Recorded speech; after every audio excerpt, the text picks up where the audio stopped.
there's a lot of women in directing positions or in leading positions, they sort of they don't ram their vision down your throat and say it's this way or the highway. They're often quite collaborative. Hi, Claire. Hi, Harriet. Hello. Hi. Hi. Thank you so much for your time. It's a pleasure to be talking to you and about this movie that is a little painful, but very necessary, especially right now. I would like to know, Claire, what was like your inspiration for the script? A friend of mine was in a similar situation to Sandra, not the domestic violence bit, but just looking for a home. She's a single mother with 3 kids, couldn't find anywhere to live, and she had to declare herself homeless in order to get temporary accommodation and to keep her going until the next place became available. And just seeing somebody so independent, spirited, and made feel so ashamed and feel like she's being labelled as homeless when she's actually a hardworking mother, it just got me going. I Googled, because I was kind of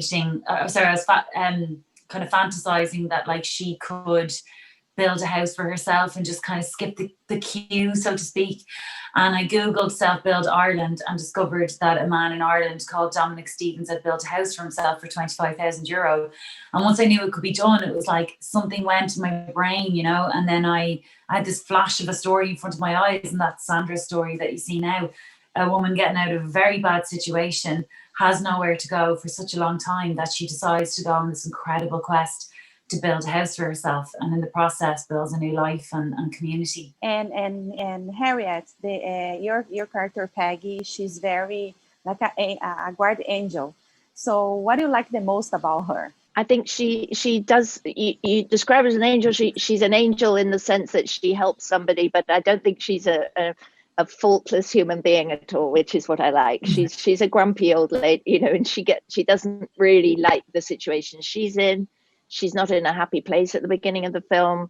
She's broken her hip. She's dependent on this woman. And I think, like a lot of things, it takes her out of her own troubles when she sees somebody else is in more difficulty than her. And also there is a link. She's not just a cleaning lady. She's very fond of her mother, who died, and so there's a friendship there already, and she admires somebody who tries to do things for herself. As soon as she sees she's looking into building her own house, she catches her out at her computer, that she's used her computer to find some stuff out. As soon as she sees that, she begins to take an interest, say, look, you know, I could help you to help yourself, because she likes that kind of spirit.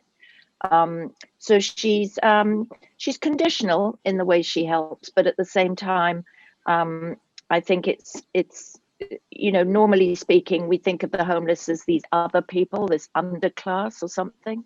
We don't get to know them as people, and I think because she knew her already, she, you know, we know she restores her humanity in some way, and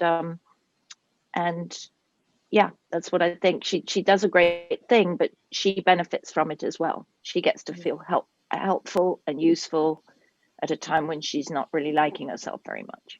Yeah. And Claire, like there is a really big metaphor, like on the movie when she's building a house. Also, the character Sandra is also building her own life, right? And like I think it's very beautiful, and also I like the metaphor, the Black Widow metaphor, and everything else. But I would like to know, like, what was like work with Phyllida, and to be on screen, you know what I mean? It's your first time being in front of the camera, correct? Yeah, it was kind of my first big role in front of the camera. Indeed, it was quite, I suppose I felt the weight of like, wow, I wrote this as well. So I felt a bit of responsibility, and yet I created who she was. So I felt confident that I was at least, you know, I wasn't too off the mark. I wasn't worried about the writer hanging over my back, because I was the writer along with Malcolm. And working with Phyllida was incredible, because she just totally supported me and Harriet and everybody on that set. It felt almost like documentary making sometimes, is that like we would be just doing activity and they would set up shots around us sometimes, apart from obvious things where you have to set it a certain way because of the structure of the house or building. if you're doing a certain thing. But mostly she let us improvise and work together and be a true ensemble, and follow that, and let that energy create the atmosphere. So I think she was incredible. She actually asked everybody on set all the time what they thought, and they kind of were like, why is she asking me that? But she always wants to know what everyone on set thinks, because she believes it's a collaborative art form.